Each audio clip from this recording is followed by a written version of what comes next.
श्री तणखा गलका 24 माताजीनी पावन कथा। शरूआत जयकाराथी। बोलो श्री तणखा गलका 24 माताजीनी जय। बोलो श्री मेलडी माताजीनी जय। प्रस्तावना। भक्तजनों, આજે આપણે એવા એક દિવ્ય અને સત્ય ઇતિહાસની વાત કરવા જઈ રહ્યા છીએ, જેમાં સતીત્વની રક્ષા, કુળદેવીની કૃપા અને માતાજીના અદ્ભુત પરચાનો સંગમ છે। આ કથા છે ભીલુડા નગરના શ્રી તણખા ગલકા 24 માતાજીની। કથાનો પ્રારંભ આજથી ઘણા વર્ષો પહેલાની આ વાત છે। ભીલુડા નગરમાં લાખેણી વણઝારા સમાજની બે સગી બહેનો રહેતી હતી। આ બંને બહેનોનું જીવન જાણે પવિત્રતા અને ધર્મનું બીજું નામ। તેમનો દિવસ પ્રભુ સ્મરણથી શરૂ થાય અને ભક્તિમાં જ પૂર્ણ થાય। પણ કહેવાય છે ને કે સારા માણસોની કસોટી હંમેશા મોટી હોય છે। ગામના એક અહંકારી અને પાપી દરબારની ખરાબ નજર આ બંને પવિત્ર બહેનો પર પડી।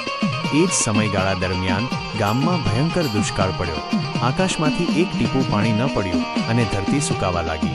પોતાના પરિવારનું ગુજરાન ચલાવવા માટે સારંગભાઈ અને નવરંગભાઈ નામના બે ભાઈઓ મહેનત મજૂરી કરવા ભીલુડા નગર આવી પહોંચ્યા। બીજી તરફ પેલા પાપી દરબારે પોતાની સત્તા અને તાકાતના નશામાં આ બંને બહેનો પર જબરદસ્તી કરવાનો હીન પ્રયાસ કર્યો। પરંતુ એ બંને વણઝારી બહેનો સામાન્ય સ્ત્રીઓ નહોતી, તે તો સતીઓ હતી। પોતાના ધર્મ, લાજ અને સન્માનની રક્ષા માટે કોઈના શરણે જવાને બદલે તેમણે હસતા મુખે પોતાના પ્રાણનું બલિદાન આપી દીધું। દિવ્ય ચમત્કારની શરૂઆત। ગામ લોકોએ આ બલિદાનને વંદન કર્યા અને બંને બહેનોની યાદમાં બે પાળિયા સ્મારકની સ્થાપના કરી। સમય વીતતો ગયો। એક દિવસ વહેલી સવારે સારંગભાઈ કોઈ કામે બહાર નીકળ્યા હતા। વાતાવરણ એકદમ શાંત હતું। ત્યારે અચાનક પેલા પાળિયામાંથી એક દિવ્ય અને ગુંજતું હાસ્ય સંભળાયું।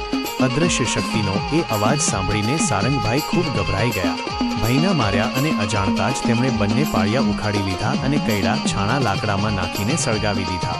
પરંતુ સતીઓના પાળિયા ક્યારેય બળીને ખાખ ન થાય, એમાંથી તો શક્તિનો નવો અવતાર પ્રગટ થાય। જ્યારે પાળિયા ભડભડ સળગવા લાગ્યા ત્યારે એ પ્રચંડ અગ્નિમાંથી એક અદ્ભુત ચમત્કાર સર્જાયો। અગ્નિમાંથી ઉડતા લાલઘુમ તણખામાંથી સાક્ષાત શ્રી તણખા માતાજી પ્રગટ થયા અને ધગધગતા ગલકા અંગારામાંથી ભગવતી શ્રી ગલકા માતાજી પ્રગટ થયા। માતાજીનું આ દિવ્ય, તેજસ્વી અને શક્તિશાળી સ્વરૂપ જોઈને સારંગભાઈ અને ત્યાં હાજર સૌ કોઈના આશ્ચર્યનો પાર ન રહ્યો। સૌ માતાજીના ચરણોમાં ઢળી પડ્યા। કુળદેવી માં મેલડીનું માર્ગદર્શન। આ અકલ્પનીય ઘટના બન્યા પછી સારંગભાઈ અને નવરંગભાઈ પોતાના પરિવાર સાથે પોતાની કુળદેવી શ્રી મેલડી માતાજીના શરણે ગયા। તેમણે હાથ જોડીને માં મેલડીને આખી ઘટના વર્ણવી અને માર્ગદર્શન માંગ્યું કે હે માં, હવે અમારે શું કરવું? ત્યારે માં મેલડી અત્યંત પ્રસન્ન થયા અને આશીર્વાદ આપતા બોલ્યા, દીકરાઓ, એ સતીઓ હવે શક્તિ બની ચૂકી છે। આજથી શ્રી તણખા, શ્રી ગલકા અને 24 માતાજીની ભક્તિ, પૂજા અને જાતર કરવાનો અધિકાર હું તમને અને તમારા વંશજોને આપું છું। માં મેલડીના આ સત અને આશીર્વાદથી આ પવિત્ર પૂજાની શરૂઆત થઈ। માતાજીનો મહાન પરચો।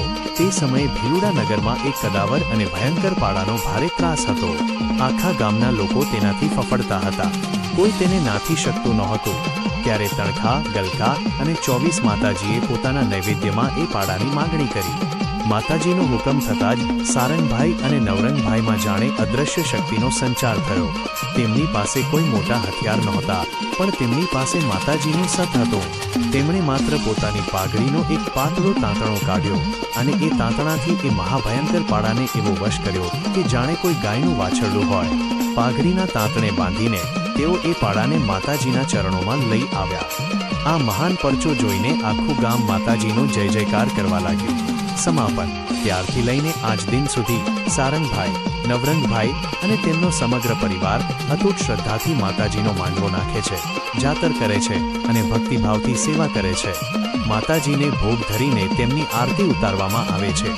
આ ઇતિહાસ આપણને એ જ શીખવે છે કે જેના શિરે માં મેલડી અને માં તણખા ગલકાનો હાથ હોય, તેને દુનિયાની કોઈ તાકાત હરાવી શકતી નથી। સાચી ભક્તિ અને સત પર ચાલનારની રક્ષા ખુદ જગદંબા કરે છે। બોલો શ્રી તણખા ગલકા 24 માતાજીની જય। બોલો માં મેલડીની જય। આ રીતે ભાવપૂર્ણ અવાજમાં આ વાર્તા 4 થી 5 મિનિટમાં શ્રોતાઓને સંભળાવી શકાય છે।